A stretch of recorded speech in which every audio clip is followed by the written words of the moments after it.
অবিশ্বাস্য, কল্পনাতীত ও রক্তাক্ত এক জুলাই মাস চলে গেল। বাংলা ও বাঙালির ঐতিহাসিক সমস্ত প্রেক্ষাপটকে অতীত করে দিয়ে বাংলাদেশ এমন এক সন্ধিক্ষণের সামনে দাঁড়িয়ে যার উপর বিনির্মিত হবে নতুন বাংলাদেশ। মুক্তিযুদ্ধের পর এই গণ আন্দোলন কেবল সবচেয়ে বড় ঘটনায় নয়, এর প্রভাবও হবে সুদূর প্রসারী। ডাক এসেছে সর্বাত্মক অসহযোগের। ধারণা করা যায় সাম্প্রতিক সময়ে কোনো দেশের কোনো সরকারকে জনগণ কর্তৃক এমন অসহযোগিতার মুখোমুখি হতে হয়নি। চূড়ান্ত অসহযোগিতার মাধ্যমে ফ্যাসিস্ট এই সরকারকে বাধ্য করাই এই আন্দোলনের উদ্দেশ্য।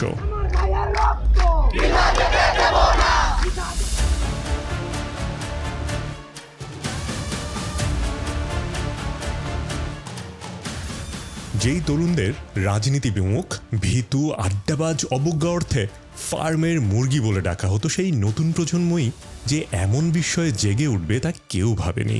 আমরা দমা চাই একটাই, দাবি একটা, দমা একটা, শেখ হাসিনাকে তার পদত্যাগ করতে হবে, গদি ছাড়তে হবে। অবধারিতভাবেই দুঃস্বপ্নেও এমন কিছু ভাবেনি আওয়ামী লীগের দাম্ভিক নেতা, মন্ত্রী এবং স্বৈরাচারী নেত্রী।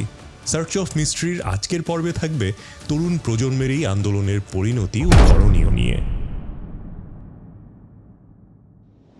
অনূর্ধ্ব 30-এর হাতে বধ হচ্ছে পোড় খাওয়া পথ হারা সব রাজনৈতিক নেতারা। দেখতে ভালোই লাগছে, সুস্পষ্ট মিথ্যাচারের উপর ভর করে নিশ্চিন্তে ক্ষমতায় বসে থাকা দুর্নীতিবাজ মন্ত্রী আমলাদের মন আজ বেজায় খারাপ। গত কয়েকদিন হলো মুখে আর হাসি নেই। এই 15 দিনে মমতাময়ী নেত্রী ইট পাথরের জন্য যে পরিমাণ কেঁদেছেন, গত 15 বছরেও তাকে এভাবে কাঁদতে দেখা যায়নি। যাই হোক, নতুন সম্ভাবনা আমাদের ডাকছে, কিন্তু সেই পথ তৈরি হতে বা তৈরি করতে এখনো অনেক পথ পাড়ি দেওয়ার বাকি। মনে রাখতে হবে, এই স্বৈরাচারী প্রেতাত্মা আমাদের সমাজের রন্ধ্রে রন্ধ্রে গেঁড়ে বসেছে। সে নানা বাহানায় এই আন্দোলনের গতিপথ পরিবর্তন করে দিতে চাইছে, কিন্তু যেই প্রচণ্ড শক্তি নিয়ে জেগে উঠেছে ছাত্র সমাজ, তাতে কি পারবে শেষ পর্যন্ত রুখতে? স্বাধীনতা পূর্ব ও পরবর্তী সময়ে বাংলাদেশে 5টি গণ আন্দোলন হয়েছে। 52-র ভাষা আন্দোলন, 69-এর গণ অভ্যুত্থান, 71 সালের জানুয়ারি আন্দোলন ও তার প্রেক্ষাপটে মুক্তিযুদ্ধ। স্বাধীনতার পর আরেকটি গণ আন্দোলন হয়েছিল 1990 সালে, যার প্রেক্ষিতে স্বৈরাচার এরশাদের পতন হয়েছিল। বলে রাখে, বাংলার কোনো গণ আন্দোলনই নিষ্ফলা নয়। 2024-এর গণ অভ্যুত্থান স্বাধীনতার পর এক অভাবনীয় ঘটনা। এই ঘটনার তীব্রতায় রীতিমতো কাঁপছে শেখ হাসিনার মসনদ। তার দম্ভ ভেঙে চুরমার করে দিয়েছে বহুল আলোচিত এই জেনজি বা জেনারেশন জেড। সব বয়সের, সব শ্রেণী পেশার মানুষদের নিয়েই গণ আন্দোলন হয়, কিন্তু এই আন্দোলনের নেতৃত্ব দিচ্ছে মূলত এই প্রজন্ম। 1997 থেকে 1912 সালের মধ্যে যাদের জন্ম, অর্থাৎ যাদের বয়স 12 থেকে 27 বছর, তাদেরকেই বলা হচ্ছে জেনজি। এই প্রজন্মের আপোষহীন আন্দোলনের ভাষা খেয়াল করুন, বুক চিতিয়ে মৃত্যুর সামনে দাঁড়ানোর দৃঢ়তা খেয়াল করুন, ভয়হীন নিঃসংকোচ চোখের ভাষাকে অনুভব করুন। বেসরকারি বিভিন্ন সূত্র বলছে মৃত্যুর সংখ্যা 2 শতাধিক, আহত অগুন্তি, যাদের অনেকেই আর কোনোদিন স্বাভাবিক জীবনে ফিরে আসতে পারবে না। যেই সন্তানের গায়ে ফুলের টোকা লাগতে দেয়নি বাবা মা, সেই সন্তানের বুক ঝাঁঝরা হয়েছে আগ্নেয়াস্ত্রের বুলেটে। টিয়ার গ্যাস, সাউন্ড গ্রেনেড, লাঠির আঘাত, হাতকড়া, জেলের প্রশস্ত দেয়াল, সব কিছুকে কি সাগ্রহে ললাটে টেনে নিচ্ছে সে। এই জেনারেশনকে দমাবার মতো আর কি ইনস্ট্রুমেন্ট আছে সরকারের হাতে? ইন্টারনেট শাটডাউন করেও কার্যত কোনো লাভ হয়নি। সব কিছু মিলে একরকম ভেঙে পড়েছে বাংলাদেশের অর্থনীতি। যেটার উপর কিছুটা হলেও ভরসা করতে পারত এই সরকার, সেই অর্থনীতি পুনরুদ্ধারের সহসা কোনো ইঙ্গিতও নেই। অর্থনীতির এমন বিপর্যয়কর অবস্থায় একমাত্র লাইফলাইন হিসেবে রেমিট্যান্স ছিল শেষ ভরসা, কিন্তু সাম্প্রতিক সময়ে রেমিট্যান্স প্রবাহের হারও কমে গেছে কল্পনাতীতভাবে। বাংলাদেশের অস্থিতিশীল রাজনৈতিক পরিস্থিতি দেশের বাইরে থাকা বাংলাদেশি নাগরিকদের ক্ষুব্ধ করেছে। ফলশ্রুতিতে প্রবাসে থাকা 1.5 কোটি বাংলাদেশের একটি বড় অংশ গত 3 সপ্তাহে বাংলাদেশের রেমিট্যান্স পাঠানো প্রায় ন্যূনতম পর্যায়ে নিয়ে গেছেন। এর ফলে প্রবাসী আয় গত 10 মাসে এখন সর্বনিম্ন, অনেকটা দাবার বোর্ডের মতন। 2 দিকেই চেক খেয়ে গেছে সরকার। একদিকে তীব্রতর হচ্ছে আন্দোলন, যা দমাতে ইন্টারনেট বন্ধের মতো সিদ্ধান্ত নিতে হচ্ছে। অন্যদিকে ইন্টারনেট বন্ধ করলে অর্থনৈতিক যেই ক্ষতির সম্মুখীন তাদের হতে হচ্ছে তা কাটিয়ে নেওয়ার কোনো উপায় আপাতত তারা খুঁজে পাচ্ছে না। তাদের শেষ সম্বল এই রেমিটেন্স যদি আটকে দেওয়া যায়, উল্টো দাবার দান পাল্টে যাবে। কারণ S&P সূচকে বাংলাদেশের বৈদেশিক ঋণ পাওয়ার সম্ভাবনা এখন খুবই ক্ষীণ। যেই বুলেট তারা শিশু কিশোরদের বুকে ছুটছে, যেই বুলেট নাকি বছর ধরে ছুড়লেও শেষ হবে না, এমন দম্ভের পতন অবশ্যম্ভাবী হয়ে উঠছে। তারা জনগণের ক্ষমতাকে প্রচণ্ড রকমের আন্ডার এস্টিমেট করেছে। এদিকে যখন আন্দোলনের মাত্রা তীব্র থেকে তীব্রতর হচ্ছেই মরার উপর খাড়ার ঘা হিসেবে বাড়ছে আন্তর্জাতিক চাপ। যে কোনো মুহূর্তেই সবকিছু নিয়ন্ত্রণের বাইরে চলে যেতে পারে। যেহেতু প্রাতিষ্ঠানিকভাবে আর কিছুই করার নেই, সেহেতু সরকার এখন চেষ্টা করছে নানা ইস্যু তৈরি করে সময় ক্ষেপণ করতে। জামাত ইসলাম এবং ইসলামী ছাত্র শিবির এবং তার অন্যান্য যে অঙ্গ সংগঠন, সেগুলিকে সরকার নিষিদ্ধ ঘোষণা করিল। জনগণের মানসপট থেকে এই ঘটনা ভুলিয়ে দিতে, এতটা ভুলিয়ে দিতে যতটা ভুলে গেলে জনগণ আর রাস্তায় নামবে না।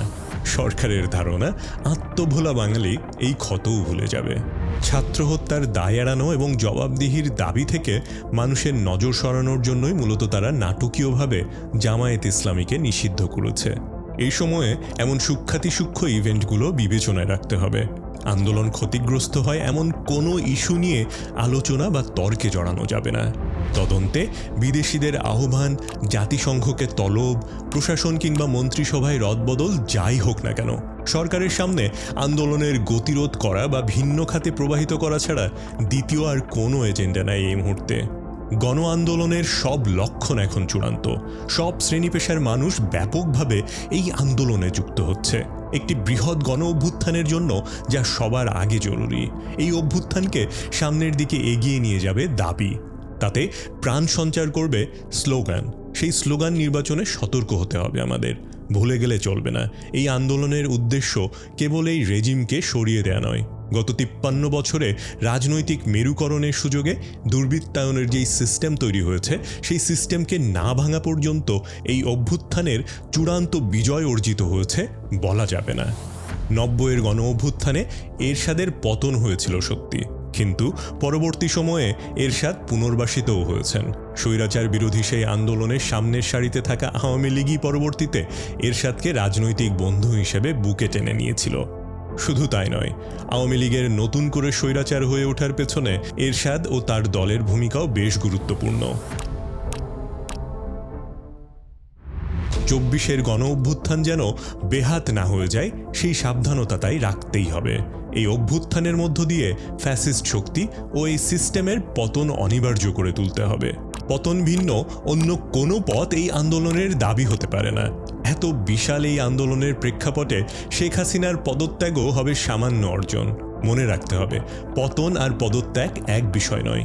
পদত্যাগের দাবি তোলা মানে অত্যন্ত সহজভাবে হত্যাকারীকে নিজের পছন্দ মতো লোক বসিয়ে নিরাপদে সরে যাওয়ার সুযোগ করে দেওয়া। এরশাদের বেলায় যেটা হয়েছিল, সাম্প্রতিক সময়ে শ্রীলঙ্কাতেও এমন ঘটেছে।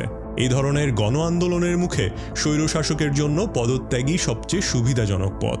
আর এই পরিবর্তনে গোটা সমাজ ব্যবস্থায় তেমন কোনো পরিবর্তন আসে না। সাধারণ মানুষ যেই অন্ধকারে ছিল, সেই অন্ধকারেই থেকে যায়। তবে এই অভ্যুত্থান আমাদেরকে নতুন পথ দেখাচ্ছে। তরুণ প্রজন্ম এভাবে জেগে উঠবে আমরা ভাবিনি। আগেই বলেছি, এই জেনারেশন পূর্ববর্তী প্রজন্মের চেয়ে অনেক আলাদা। এরা আগের প্রজন্মের চেয়ে অনেক বেশি বাস্তববাদী, পরিপক্ক এবং সতর্ক। আগামী কয়েকটা মাস বাংলাদেশের ভাগ্য নির্ধারণের জন্য খুবই গুরুত্বপূর্ণ। অসৎ ব্যবসায়ী, রাজনীতিবিদ ও আমলাদের ত্রিভুজ ক্ষমতা কাঠামোকে ঘিরে এত বছর ধরে বিনা বাধায় আমাদের শোষণ করেছে শাসক শ্রেণী। এরশাদ পতনের পর থেকে দুই দলের ক্ষমতায় থাকা এবং ক্ষমতা দখলের লড়াই ছিল বাংলাদেশের রাজনীতির একমাত্র চর্চা, যাতে বারবার ধাক্কা খেয়েছে সাধারণ মানুষ। এই রোষানল থেকে বাঁচতে হলে নতুন সামাজিক শক্তির উত্থান ঘটাতে হবে, আর সেটি হতে হবে সমাজের ভেতর থেকেই এবং রাজনৈতিক গণতান্ত্রিক প্রক্রিয়ার মাধ্যমেই। নিশ্চিতভাবেই পরিবর্তনের সেই গুরু দায়িত্ব অর্পিত এখন নতুন প্রজন্মের হাতে। আমাদের কাজ তাদের পাশে দাঁড়ানো, শক্তি ও সাহস যোগানো।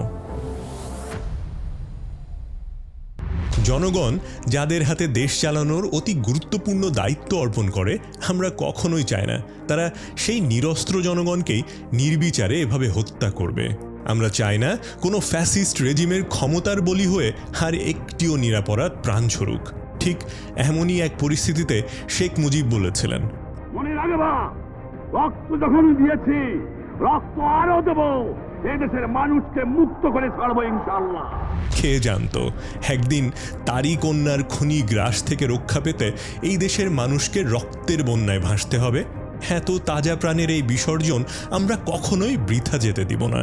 চূড়ান্ত বিজয় আসবে তখনই যখন পুরো সিস্টেমটাকে আমরা বদলে নতুন এক সমৃদ্ধির বাংলাদেশ গড়ে তুলতে পারবো, যেদিন দেশ চালাবে দেশের মানুষ, দেশ বিকিয়ে দেওয়া কোনো স্বৈরাচারী রানী বা রাজা নয়। সময় এসেছে স্বার্থবাদী সমাজ ব্যবস্থাকে ভেঙে নতুন এক বাংলাদেশ গড়ার।